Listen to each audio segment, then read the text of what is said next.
If you're a male, you'll want to watch this video because it's about your prostate, and if you live long enough, you're going to die with prostate problems, or you may die from prostate problems. These are the 2.5 forgotten vitamins for prostate health and what you can do to keep your male plumbing as healthy as possible.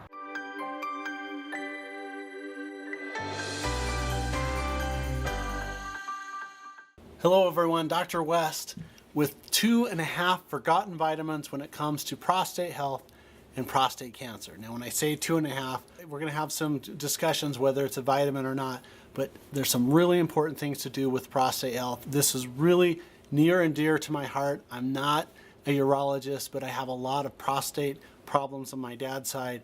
My dad actually passed away from complications from prostate cancer, and if I know what I know now, maybe he would still be here. We wouldn't have had to gone through that terrible ordeal. So let's talk about prostate and the forgotten vitamins. So I tease men all the time that your prostate health is kind of like Mother Nature's revenge for not having a menstrual cycle. Because if you live long enough, you'll die with prostate problems or from prostate problems. Now, a couple factors that aren't really considered in traditional medical circles when it comes to prostate health is I see a lot of prostate problems that are due to a toxic bowel. So you have the prostate here, you have the loop coming across and into the rectum. If you get all those toxins in there, one of the doctors that I took a seminar from was concerned that you get those toxins crossing through that semi-permeable membrane of the colon into the prostate and cause it chronic inflammation.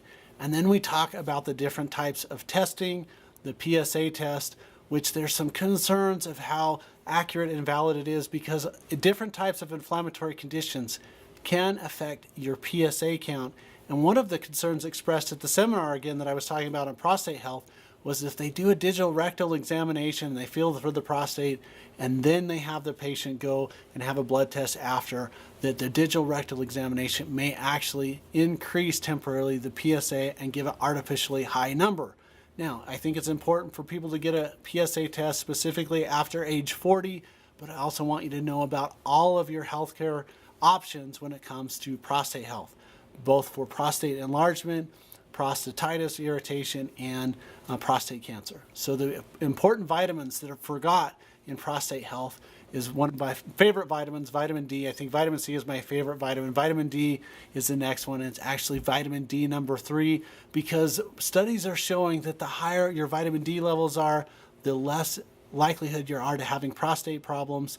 We typically want men around 30 or higher. We think that they're normal. And actually, the studies are showing that the higher you get to 100 or the closer you are, the healthier that you are. So, and it's important also to recognize that you're not always getting the right vitamin D synthesis in your skin if the sun rays are not 90 degrees to your body, which means that typically you're getting your most vitamin D absorption between 12 o'clock and 2 o'clock. And for people that have inside jobs like me, it's really difficult for me to get sun exposure at that time period. Sun exposure is just like everything else. A little is good, a lot is bad. So you don't want to be one of those people that gets way too much sun, which we'll talk about a vitamin F deficiency in an upcoming video. But also you want to make sure that your vitamin D levels, which are typically around 80, closer to 100 is best. But that really decreases your likelihood of getting a prostate cancer. The other forgotten vitamin when it comes to prostate health is vitamin K2. Now, vitamin K typically gets a little bit of a bad rap because people think if you take vitamin K, it's going to cause bleeding, clotting disorders. You do want to make sure that you check with your doctor before you get on a vitamin K program. Vitamin K1, it comes from green leafy vegetables and other types of fruits and vegetables. And vitamin K2 is actually a bacterial-derived vitamin that is the breakdown of vitamin K1. And because Americans don't get a lot of fermented foods, we are typically deficient in vitamin K2. Vitamin K2 has some amazing effects on prostate health. And then the last thing to do for prostate health is bioflavonoids, which some people call vitamin F. It's in squash, it's in colorful vegetables and peppers. And if those combination of vitamin D, vitamin K2, and vitamin F or bioflavonoids really have a significant impact on prostate health. Now, what are you to do if you get prostate cancer, diagnosed with prostate cancer? I think it's really important to get all of your options out on the table to understand what surgical interventions are available, what radiation interventions are available, and what alternative medical treatments are available, because I've seen the whole spectrum. One of my favorite things to recommend for people that I've seen amazing outcomes with is to do something called prostatic hyperthermia, which is a treatment that they do in Germany where they actually can heat up specifically the prostate a couple of degrees. They think that cancer cells are hotter than normal cells because of their metabolic activity. And so if they can raise the temperature in the prostate a couple degrees, and the cancer cells can't survive.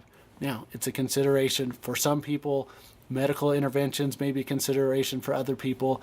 The best thing that you can do is to live your life in such a way that you decrease your risk factors for cancer. And again, wanting to know about your family genetics and doing your best to have a healthy diet, healthy foods, enough water, put your body on a sleep regimen. And remember, the healthier and alive your foods are, the healthier and alive you are. There's also some considerations in certain conditions for something called insulin potentiation therapy, which I think is a good consideration to know all of your options.